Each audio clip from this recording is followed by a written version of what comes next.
Yes, my dear friends, we are in the last phase of doing tenses work. We have done already two. The first was past, second was present, and we are in the third phase, that is the future tense we have here. Tense I had said already in the two tenses we have done already covered, and I said tense is a word taken from the Latin language tempus, which means time. And time is of three types. The first was past, second was present, and third we are doing today, and that is the future tense. आज हम future tense पे बात करने वाले हैं. Future tense के भी ऐसे चार टाइप आगे होते हैं. इसका जो फर्स्ट टाइप है यहां पर वो हम देख रहे हैं द फ्यूचर इंडेफिनिट टेंस. इसी को हम द सिंपल फ्यूचर भी कहा करते हैं. Both are correct. हिंदी में फ्यूचर टेंस का कैसे आपको पता चलेगा? जब सेंटेंस के आखिर में यानी हिंदी वाक्य के अंत में गा, गे, गी, यानी मैं स्कूल जाऊंगा, वह स्कूल जाएगा, वे स्कूल जाएंगे, वह स्कूल जाएगी, इस प्रकार से आ जाए तो हमें यह मान लेना चाहिए कि this is future indefinite tense. यानी ये अनिश्चित बोलते हैं इसको. फ्यूचर अनिश्चित ये काल है यानी टेंस है. तो इसको हम और आगे कैसे करेंगे? इंग्लिश में देखो मैंने यहां लिखा है कि एक्शन ऑफ इवेंट. एक्शन और इवेंट करें इसको. एक्शन और इवेंट. एक्शन और event which is likely to happen in future. ऐसी जगह पे हम फ्यूचर टेंस का यूज करते हैं. और दूसरी बात मैंने लिखी है कि क्या करेंगे हम इसमें. We use shall with pronouns of first person. First person क्या होते हैं? आई, वी होते हैं. यहां लिखा है हमने आई और वी होते हैं. अब इसका यूज नीचे करेंगे तो आपको लगेगा. और दूसरा क्या करते हैं? विल का यूज हम करते हैं with pronouns of second person that is you and third person that is he, she, it, they. ये थर्ड पर्सन है. इसमें हम विल का प्रयोग करते हैं. अब एक क्वेश्चन आपके मन में आ रहा होगा कि नहीं सर, हमने तो ये भी देखा है कि I will speak to you tomorrow at any cost. ऐसे भी सुना होगा हमने. क्योंकि मॉडल जब हम कर रहे थे we have done already this कि when you are determined, when you are making some promise, when you are threatening somebody, we use it opposite. Meaning thereby with first person हम क्या use करते हैं? शैल की जगह पे will का use करते हैं. I will do it for you, don't worry. I will help you, I will support you, don't worry. ऐसे बोलते हैं बहुत बार. तो यानी वो आपका यूज देखने को मिलेगा आपको. लेकिन यहां हम कर रहे हैं फ्यूचर का टाइम पार्ट ओनली, जिसको हम सिंपल बोलते हैं. वहां भी हमने ये बात करवाई थी आप लोगों को कि इसमें जब आपका फ्यूचर सिंपल नहीं है तो हम वो करेंगे जो आपको आई विल करवाया. और जब सिंपल फ्यूचर है तो हम क्या करेंगे?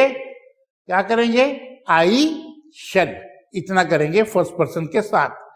तो यहां देखिए मैंने स्ट्रक्चर बनाए हैं इसके. इसी के स्ट्रक्चर में बनाऊंगा. बाकी आगे आप बड़े आराम से इसको कर सकेंगे. प्रेजेंट की तरह करेंगे, पास्ट की तरह करेंगे. तो यहां देखो मैंने क्या बनाया. पहला स्ट्रक्चर ये एफॉर्मेटिव है. ये वाला आई है यहां पर एफॉर्मेटिव है. एफॉर्मेटिव में क्या करते हैं? जब सब्जेक्ट के बाद हम शैल, विल, फर्स्ट पर्सन और अदर वर्ड्स. कैसे करते हैं? जैसे मैंने कहा था पहले कि मैं स्कूल जाऊंगा. तो मैं क्या है? सब्जेक्ट है. प्लस क्या है? शैल आ जाएगा क्योंकि हमने ऊपर लिखा है. ये ऐसे शैल आ गया. प्लस ये लिखा है आई शैल. वर्ब की पहली फॉर्म क्या है? Go to school. ये बन गया जी आपका. हिंदी में अगर मैंने सेंटेंस लिखा मैं स्कूल जाऊंगा, यानी ये मैंने हिंदी का लिखा मैं स्कूल जाऊंगा. ये देखिए जरा इसको आप. गा आ गया ना यहां पे. मैंने ऊपर कहा था गा. मैं क्या है? सब्जेक्ट. क्योंकि अंग्रेजी में, हिंदी में सब्जेक्ट और ऑब्जेक्ट दोनों आ रहे हैं और जाऊंगा यानी वर्ब बाद में आती है. लेकिन यहां पहले आ गया आई शैल गो टू स्कूल. ये जो वर्ब की फर्स्ट फॉर्म है ये शैल और विल के बाद आएगी. सेकंड थर्ड फॉर्म का प्रयोग कभी इसमें करना नहीं हमको. इसी प्रकार से नेगेटिव में क्या करना है, ये देखिए नेगेटिव में हम क्या करेंगे, subject plus shell will plus not करेंगे बीच में। यहां हमने नॉट नहीं लिखा तो उसको नॉट यहां लिखेंगे बीच में, shall will plus not plus verb की first form plus other words. अब क्या बना, इसी को नेगेटिव कर दें तो क्या बन जाएगा, आई शैल के नीचे शैल आ जाएगा और नॉट के नीचे नॉट आ गया प्लस क्या आ गया, गो टू स्कूल। कुछ भी इसमें करने की जरूरत नहीं पड़ रही है आपको, गो टू स्कूल, बिल्कुल सिंपल आपने ये कर दिया। ऐसे फ्यूचर में क्या कर रहे हैं हम, शैल और विल, ये देखिए दोनों क्या आ रहे हैं, आगे आ रहे हैं, लेकिन पीछे हमारे को एक ध्यान रखना पड़ेगा कि हम यहाँ पे साइन ऑफ इंटरोगेशन लगा देंगे तो क्या बन जाएगा, शैल आई गो टू स्कूल। अगर मैंने कहा वाई से करना हो, क्यों मैं स्कूल जाऊं, मैं क्यों स्कूल जाऊं, ऐसा आ गया तो क्या करेंगे, why shall I go to school, ऐसे आ जाएगा। मैं कब स्कूल जाऊं, when shall I go to school, ऐसे आ जाएगा, जिसको हम बोलते हैं क्वेश्चन वर्ड। ये WH वाले जो शब्द होते हैं, वेयर, व्हाट, व्हेन, व्हाई, ये वाले शब्द। तो ऐसे मैं स्कूल कैसे जाऊं, how shall I go to school, पीछे साइन ऑफ इंटरोगेशन। ये इतनी सी जानकारी आपको सिंपल तौर पे दे रहा हूं, लेकिन जो इसका सेकंड पार्ट अब हम करने वाले इसी का ही, यानी द सिंपल फ्यूचर टेंस या द फ्यूचर इंडेफिनिट टेंस का, वो जरा थोड़ा रोचक होने वाला है, क्योंकि आप ये देखेंगे कि फ्यूचर टेंस का यूज हम कैसे करते हैं। हमने कई बार सुना होगा, जो लोग ज्यादा अंग्रेजी को पढ़ चुके हैं या आगे की अच्छी पढ़ाई कर चुके हैं, कि फ्यूचर की कभी कभी जरूरत पड़ती नहीं, क्योंकि उसी बात को आप फ्यूचर की प्रेजेंट में भी कह सकते हैं। वो भाग हम इस प्रकार से करेंगे। Now will be in a very difficult zone here, और rather very interesting also, see that what is it. हम देख रहे थे कि पहले जब हमने सिंपल फ्यूचर को किया है, उसी का कुछ पार्ट आगे हम यूज के तौर पे कर रहे हैं। यहां पे देखेंगे आप, ये यूजेस, सिंपल फ्यूचर टेंस की यूजेस कैसे होते हैं। मैंने यहां लिखा है कुछ, प्रोमिस्ड, अरेंज्ड, प्लान्ड। ये जगह को हम इन 3 एरियाज को प्रेजेंट इंडेफिनिट, प्रेजेंट कॉन्टिन्यूअस से भी क्या कर सकते हैं, एक्सप्रेस कर सकते हैं। और उसी एक्सप्रेशन को मैं बता रहा हूं, देखो कितना इंटरेस्टिंग होगा कि आप फ्यूचर को कैसे कर रहे हैं। नंबर 1 जो मैंने यहां लिखा है, वो लिखा है by using present indefinite tense. देखिए कितना शानदार सेंटेंस है, my brother leaves for Delhi, leaves for Chandigarh tomorrow. ये उसने प्लान कर रखा है, ये जो मैं यहां बता रहा हूं, प्लान।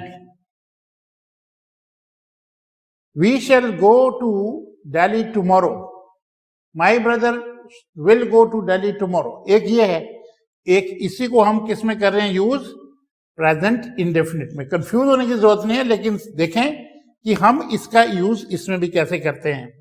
इसी प्रकार by using present continuous sentence, present continuous tense में कैसे हम इसका यूज करेंगे, वो आप देखिए, she is living for Delhi next week. It means that she has planned to go to Delhi next week. उसने अगले सप्ताह जाने का प्लान किया, वही मैंने वहां लिखा। उसने अरेंज कर रखा है या उसने प्रॉमिस कर रखा है किसी को कि वो नेक्स्ट वीक दिल्ली जाएगी, तो ये ऐसे कर दिया, she is living for Delhi next week. बड़ा इंटरेस्टिंग है। ऐसे थर्ड टाइप करेंगे बाय यूजिंग गोइंग टू। या गोइंग टू से भी हम फ्यूचर को एक्सप्रेस कर सकते हैं। कैसे, he is going to buy new house next year, ऐसा कर सकते हैं। I am going to meet you, मैं आपको मिलने वाला हूं, है तो ये प्रेजेंट टेंस है, लेकिन एक्सप्रेशन क्या दे रहा है कि यू हैव प्लान्ड और you have promised, you have arranged meeting with him next time. तो ऐसे ये गोइंग टू के साथ हम कर सकते हैं। इसको जरा मैं ऐसे कर लेता हूं so that you find it easy. देखो कितना इंटरेस्टिंग फेज शुरू हुआ। और फोर्थ कर सकते हैं by donating the principal clause. ये जो इंग्लिश पढ़ते हैं बच्चे और इंग्लिश पढ़ते हैं लोग, वो इसको बड़ी सरलता से समझ जाएंगे। साधारण के लिए थोड़ा सा डिफिकल्ट होगा, लेकिन मैं इसको बहुत सरल भाषा में समझाऊंगा। by denoting the principal clause of conditional sentence. अब यहां देखो, if you work hard, conditional क्या होता है? जब हम if का यूज करते हैं, ये जब यूज करते हैं किसी में, if you work hard, ये कंडीशनल सेंटेंस है। तो ये बोलता है by denoting the principal clause, ये हमारे पास प्रिंसिपल क्लॉज है, you will get good marks, ऐसे करके हम यहाँ will का यूज करेंगे। ये इतना सरल है करने के लिए, बड़ा इंटरेस्टिंग भी करने के लिए है, और बड़े आराम के साथ आप कर सकते हैं। मैंने 2 भाग इसके कर दिए हैं, अब हम तीसरे भाग में चले। ये आप देखिए, ये है द फ्यूचर कॉन्टिन्यूअस टेंस और अगला है the future perfect tense. We are taking the future continuous tense. Continuous means any action that is going continuously, जो चल रही होगी ऐसी एक्शन फ्यूचर में। हम इसको हिंदी के अंदर बड़े सरल ढंग से करते हैं, रहा होगा, रही होगी, रहे होंगे। जैसे हमने एक सेंटेंस कोई भी आप ले सकते हैं, मैं स्कूल जा रहा हूंगा, वह कबड्डी खेल रहा होगा। इस प्रकार से रहा होगा, रहे होंगे। तो इसको हम स्ट्रक्चर जब करेंगे तो स्ट्रक्चर में क्या करेंगे? पहले सब्जेक्ट आएगा, फिर शैल या विल आएगा, बी आएगा, प्लस वर्ब की फर्स्ट फॉर्म आएगी, प्लस आईएनजी आएगा और प्लस अदर वर्ड्स आएगा। इसका जरा स्ट्रक्चर देख लें कैसे किया। मैं स्कूल जा रहा हूंगा, आई के बाद क्या आ गया? शैल, क्योंकि फर्स्ट पर्सन है। आई शैल के बाद क्या आ गया? बी, प्लस वर्ब क्या है? गो और आईएनजी, गोइंग टू स्कूल। ये एक सेंटेंस आपका बन गया। ऐसे मान लो ही से होता है, नेगेटिव में कर लें इसी को ही से करें। ये देखो ही करेंगे नेगेटिव में तो क्या हो जाएगा?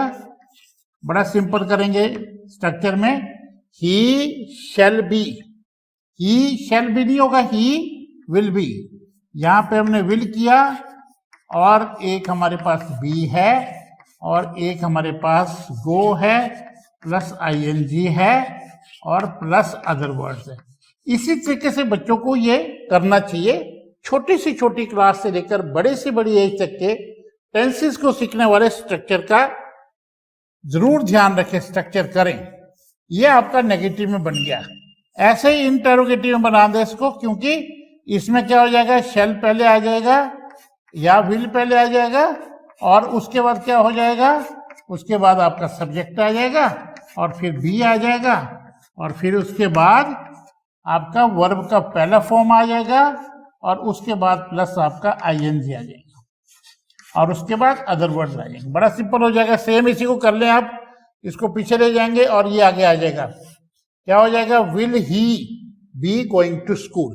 पीछे लास्ट में क्या आ जाएगा? Sign of interrogation. Never forget to put this sign of interrogation because this is the only thing that marks that this sentence is interrogative sentence. So we completed this continuous tense. This is very easy, future continuous. Hindi का आप ध्यान रखेंगे तो it is going to be very easy for you कि रहा होगा, रही होगी, रहे होंगे. If you do this way, this is going to make you a very very good okay difference. हम आगे इसी में कर रहे हैं दूसरे पार्ट को, वो है द फ्यूचर परफेक्ट टेंस। इसको जरा अब थोड़ा समझेंगे और समझने की कोशिश ये करेंगे कि हमने जब ये कॉन्टिन्यूअस किया था, कॉन्टिन्यूअस टेंस किया था और अब हम ये कर रहे हैं तो इसमें क्या अंतर हुआ फ्यूचर परफेक्ट में? यहां हम कह रहे थे कि any action that is continuously going on, something going on, but here we are saying perfect. इसको just remember this one, this is perfect. इस परफेक्ट को हम समझेंगे तो what is this perfect? Perfect means something that has been completed. ऐसे मैंने यहां भी लिखा कि any action expresses any action which is completed या to be which is expected to be completed, जो हमारे को लगता है कि खत्म होने वाला है। तो इसका मतलब फ्यूचर तो गागेगी हो गया और परफेक्ट का मतलब चुका हो गया। तो चुका होगा, चुकी होगी, चुके होंगे, वह अब तक काम कर चुके होंगे। क्या बोलूंगा मैं? They will have done their work by tomorrow, by now. अब तक वो काम कर चुके होंगे। इसलिए इसमें एक चीज और ये ध्यान में आप रख सकते हैं इसको करते समय जब स्ट्रक्चर इसका करना होगा आपको, तो आपको इसमें शेल और ओब्लिक विल प्लस हैव, ये देखो, और जब हैव आ गया तो पीछे क्या आ जाएगा, थर्ड फॉर्म आ जाएगी वर्ब की। बस इतना ही करना है। जैसे यहां क्या किया मैंने, आई शैल हैव रिवाइज्ड, ये वर्ब की थर्ड फॉर्म है, revise third form. I shall have revised my lesson by 9 PM tomorrow. मैं कल 9 बजे तक अपना लेसन रिवाइज कर चुका हूँगा। Very easy. तो ये एक। दूसरा पार्ट इसका जो बड़ा इंटरेस्टिंग लगता है मुझे कई बार, कि sometime expressive speakers belief, because speakers जो बोलने वाला व्यक्ति है उसका कोई ना कोई बिलीफ है, उसको भी कई बार ये एक्सप्रेस करता है। जैसे यहां लिखा यू शैल हैव डिस्कस्ड, इसको इतने को ही समझे जरा क्या लिख रहा है, you shall have discussed the plans, यानी जो आपका प्लान योजना है, how to celebrate function by now. ये देखो बाय नाउ, अब तक आप उसके साथ ये चर्चा कर चुके होंगे कि फंक्शन को कैसे सेलिब्रेट करना है। ये हमको कहां से पता चल रहा है, ये हमको यहां से पता चल रहा है कि जो स्पीकर का बिलीफ है, बोलने वाले का बिलीफ है कि it is now done, he might have, उसने पूरा अब तक कर चुका होगा, वो he will have by now done this. तो ये स्पीकर के बिलीफ को हमने ऐसे एक्सप्रेस किया। ये फ्यूचर टेंस में ऐसे करते हैं। इस करके जो इसका स्ट्रक्चर भी बनता है वो भी ये बनता है कि सब्जेक्ट प्लस शैल या विल प्लस हैव प्लस, यहां कंफ्यूज नहीं करना अपने आप को कि हैज लगाना शुरू कर दो। हैज और हैव तो सिर्फ कहां आते हैं, प्रेजेंट में। फ्यूचर में ओनली हैव ही आएगा और पास्ट में ओनली हैड आता है। ये बार बार आपको ये कंफ्यूज टेंसेस इसी करके करते हैं, because we sometime mix up them. So do not mix up here. It is very clear कि हम इसमें फ्यूचर में केवल हैव का यूज करेंगे, जब हम परफेक्ट करेंगे बाकी का यूज नहीं करेंगे। अभी मुझे लगता है कि इतना ही इस टेंस में करना काफी है, बाकी इसके सेंटेंसेस करते रहें तो आपको और सरल लगना ये शुरू हो जाएगा। Now there is a fourth part of future tense, that is the future perfect continuous tense. ये भी बड़ा आसान है, इसको देख लीजिए। अगर हम हिंदी में करेंगे तो ये बड़ा ही आसान है। यहां ये देख लो, से रहा होगा, दूसरा से रही होगी, तीसरा से रहे होंगे। ऐसे इसको देखेंगे, से शब्द आना चाहिए साथ में तो और बड़ा सरल हो जाएगा। इंग्लिश में मैंने लिखा है कि the future perfect continuous tense, it is used to express an action. एक एक शब्द को देखें ध्यान से। टू एक्सप्रेस एन एक्शन, किसी भी क्रिया को, किसी भी एक्शन को करने के लिए, that will have been going, जो चल रही होगी, that will have been going, जो चल रही होगी, कब, एट और before some point of time. कोई पॉइंट ऑफ टाइम है, मान लो 5 बजे का है, या उस वक्त या उस वक्त से पहले चल रही होगी। ऐसे सभी एक्शन को फ्यूचर में जो चल रही होती है उसको हम फ्यूचर परफेक्ट कॉन्टिन्यूअस टेंस में रखते हैं। आप जरा स्ट्रक्चर पे ध्यान दें। यहां स्ट्रक्चर दिख रहा है आपको, क्या स्ट्रक्चर है, subject shall will plus have plus been plus verb first form ING plus since और फॉर। ये इतना लंबा दिख रहा है आपको, लेकिन है कुछ भी नहीं है, बिल्कुल सिंपल है। कैसे सिंपल है, देखिए, आप कोई भी सेंटेंस बना लीजिए, इसका बड़े सिंपल से बन जाएगा कि वह इस मकान में 2005 से रह रहा होगा, से रह रहा होगा। तो हम क्या लिखेंगे, ही शैल हैव बीन, वह इस पत्र को 1 घंटे से लिख रहा होगा। ये बड़ा सिंपल करेंगे हम इसको, ही पढ़ रहा होगा, ही, देखो शैल और विल के साथ क्या आ जाएगा, यहां विल आ जाएगा, प्लस हैव का हैव आ जाएगा। कुछ चीजें तो आपको स्ट्रक्चर करने के बाद खुद ही आ जाएगी इसमें, you need not to go for any learning part. इसी करके बार बार स्ट्रेस करते हैं कि डू योर स्ट्रक्चर फर्स्ट। क्या हो गया, he will have plus been. आप यहीं से उतार रहे हो उसको सारा कुछ, ये देखिए ये उतर रहा है उधर से, इधर से विल उतर गया ऐसे करके, हैव प्लस, अब वर्ब की पहली फॉर्म रीड है तो क्या हो गया, इसमें रीड प्लस आईएनजी हो गया, रीडिंग प्लस सिंस और फॉर। ये मैंने आपको बताया, ये वो पॉइंट ऑफ टाइम है, इसकी बात कर, सम पॉइंट ऑफ टाइम। इससे पता चलेगा क्या, he will have been reading since और फॉर।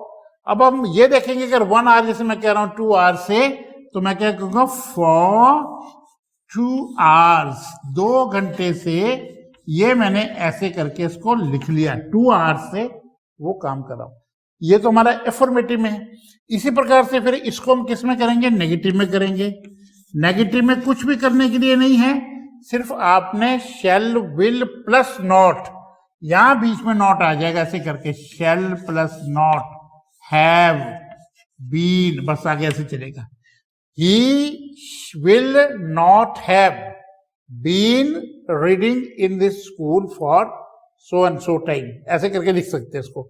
ऐसे इंटेरोगेटिव में क्या कर लेंगे हम, इंटेरोगेटिव में शेल और विल को शुरू में ले आएंगे, यानी इन द बिगिनिंग लेके आएंगे। तो ये बिगिनिंग में लाने के बाद ये भी आपका क्या बन जाएगा, बहुत ही एक तरह से आसान हो जाएगा करने के लिए। और उसके बाद हम सब्जेक्ट लगाते हैं, बाकी की सारी चीजें वैसी ही आती है जैसे यहाँ पे आई। आपको एक स्ट्रक्चर ठीक करने के बाद, जैसे हमने प्रेजेंट में किया था, पास्ट में किया था, और आज भी हमने फ्यूचर में किया, उसको ही उसी स्ट्रक्चर को फॉलो करने की कोशिश करें कि हमारे पास जब वर्ब आ गई, वर्ब के बाद सारा एक जैसा होने वाला है। थोड़ा चेंजेस पहले हैं, उसको आप अलग अलग करके एक पैराग्राफ बना के उसका अलग अलग तरह से डायग्राम बनाएं, उसमें करेंगे तो it will be going to be very simple. I hope that you have understood all this. अगर आपको ये अच्छा लग रहा है वीडियो, तो उसके नीचे एक ऐसे करके लगा है, उसको क्लिक करें, वो सब्सक्राइब हो जाएगा, so that you can other videos coming in the future, और you can see those and watch those very beautiful videos, very informative videos which already have been put on the YouTube site. Okay, thank you.